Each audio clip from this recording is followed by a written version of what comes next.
What if I told you that much of what we call choice is actually shaped by something far deeper, something hidden in our subconscious, something that often comes from a place of unresolved pain?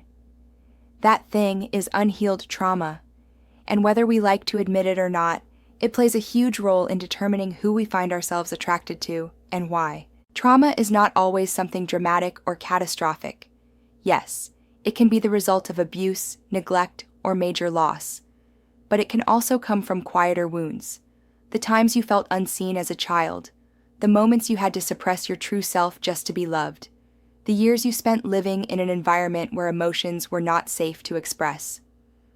Trauma is essentially any experience that overwhelms your ability to cope and leaves behind a residue of unmet needs. And those unmet needs don't disappear with time. They travel with you quietly into adulthood. When we begin choosing partners, we think we're looking for love, compatibility, or attraction.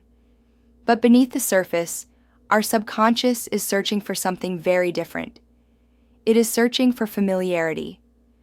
The human brain is wired to seek out what it already knows, even if what it knows is painful.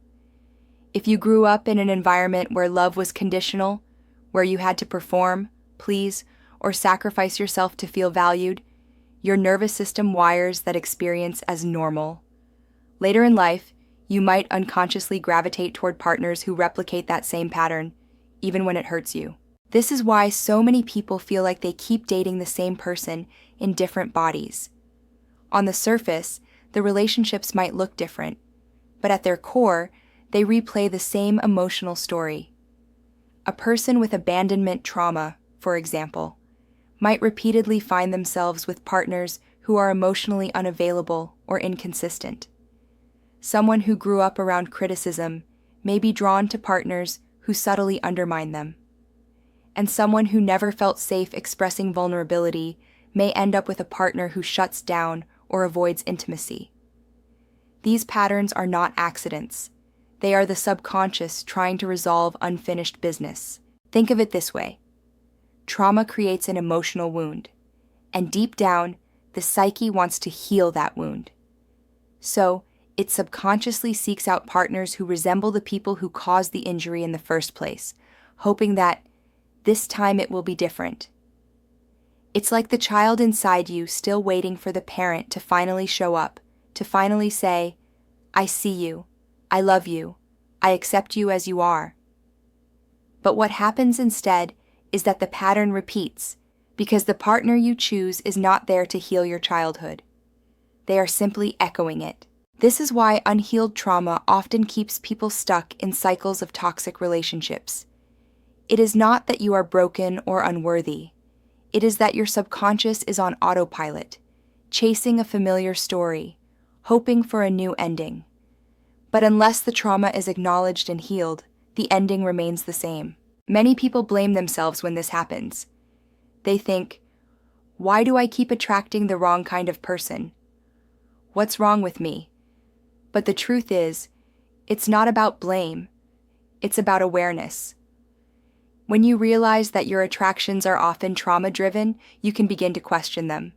You can pause and ask, am I drawn to this person because they truly align with my values? Or am I drawn to them because they feel familiar in a way that matches my past wounds? This is where healing becomes essential. Healing trauma doesn't mean erasing the past. It means giving yourself what you didn't receive back then: validation, safety, unconditional acceptance. When you do that, your nervous system begins to recalibrate. And slowly, the kind of partner you're drawn to begins to change. You no longer feel magnetized to chaos, neglect, or inconsistency. Instead, you start to feel safe with stability, kindness, and mutual respect. One practical way to begin this process is by noticing your triggers.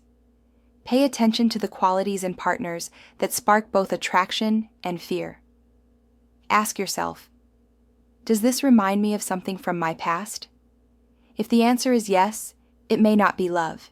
It may be trauma recognition. Another step is to practice setting boundaries.